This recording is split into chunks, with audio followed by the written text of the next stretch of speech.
I went from eating bread at every meal to largely avoiding it. It was a staple of my diet. It was the foundation of the USDA's food pyramid, and it was served with almost every meal from burgers and hot dogs to soups and salads. Is bread actually unhealthy? Why might you avoid it? And is there any bread that I would recommend?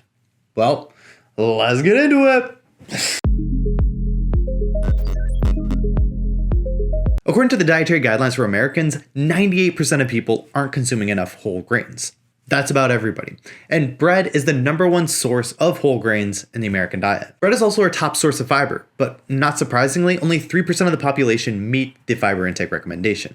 Despite bread being eaten with almost every meal, there's one simple explanation that explains both low whole grain and fiber consumption. Only 15% of people are eating whole grain bread. Everyone else is eating white. White bread is stripped of beneficial fibers, and it doesn't count towards our whole grain guidelines. It's depleted in both vitamins and minerals, and its nutrient sparsity aligns it with most desserts, like donuts, cake, and muffins. But everyone knows white bread is bad, so why not switch to gluten-free bread? Because gluten isn't the problem. Gluten-free bread often contains worse nutritional composition, poor fiber content, and worsens gut microbiome diversity. Avoiding gluten is only necessary for people with celiac disease and those with certain intolerances. So is 100% whole grain the way to go? Most bread is saturated with sodium, and it's one of our top sources of salt in the American diet. The American Heart Association recommends limiting salt intake to 1,500 milligrams a day, which is ideal for adults. But 100 grams of white bread, which is about 2 medium slices, equates to 470 milligrams of sodium.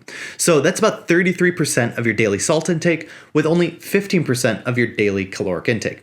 If you maintain that, you would achieve over double the Heart Association's recommendation, over 3,000 milligrams of salt, which is actually what the average American eats. And whole grain bread isn't any better at 445 milligrams. Salt in bread is so bad that many are calling for policy changes. Without the government stepping in, it's hard to see this issue going away anytime soon.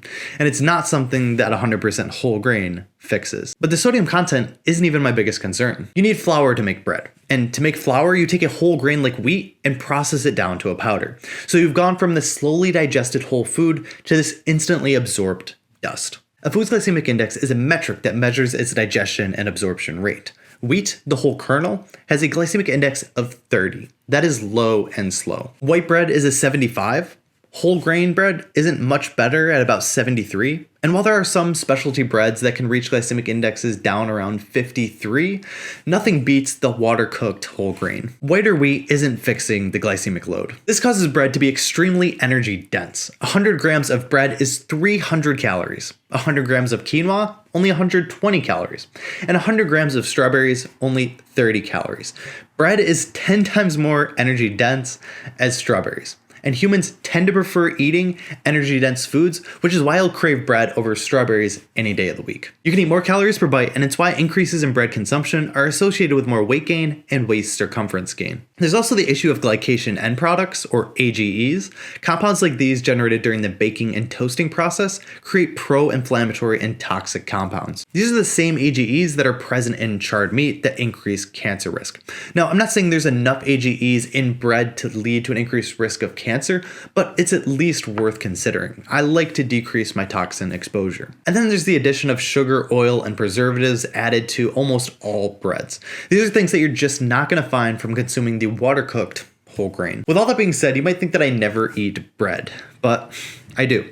As someone who struggles to consume enough calories per day, especially if I haven't prepped my meals ahead of time, bread is just a convenient option. A peanut butter sandwich takes seconds to make and is pretty filling. I prefer the higher energy density at times, but I still don't like the high glycemic index, sodium, salt, oil, or preservatives. That's why the only bread I buy is Ezekiel 4x9 low sodium sprouted grain bread.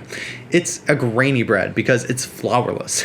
You can tell immediately by eating it that the grains have been processed a lot less finely, which results in its lower glycemic index of only 36. There's no added salt, sugar, or oil, and the bread is made with multiple grains and legumes like millet, spelt, soybeans, and lentils. This increases its nutrient diversity, and you can find this bread in the frozen aisles of many supermarkets. And while I prefer the water-cooked whole grain, if I have time to make it, I think this is the healthiest alternative that I've found. So here are my final thoughts. Bread will probably be served at every restaurant at every meal because its high energy density makes it extremely palatable. It makes it difficult to pass up. But its high glycemic index, added sodium, added sugars, salts, oils, AGEs, preservatives, make it something that I want to avoid. Ideally, we should be getting our whole grains from water-boiled sources like millet, spelt, and oats. It's why I recommend steel-cut oatmeal almost every morning. A bowl of that is packed with fiber and nutrients. But when bread is preferred, I recommend the Ezekiel 4x9 low-sodium sprouted whole grain bread.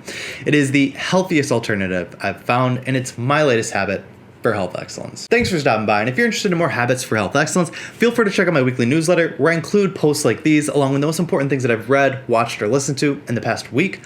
All of that, there's a link down in the description if you're interested in signing up. Thanks for stopping by, and I look forward to seeing you guys next week.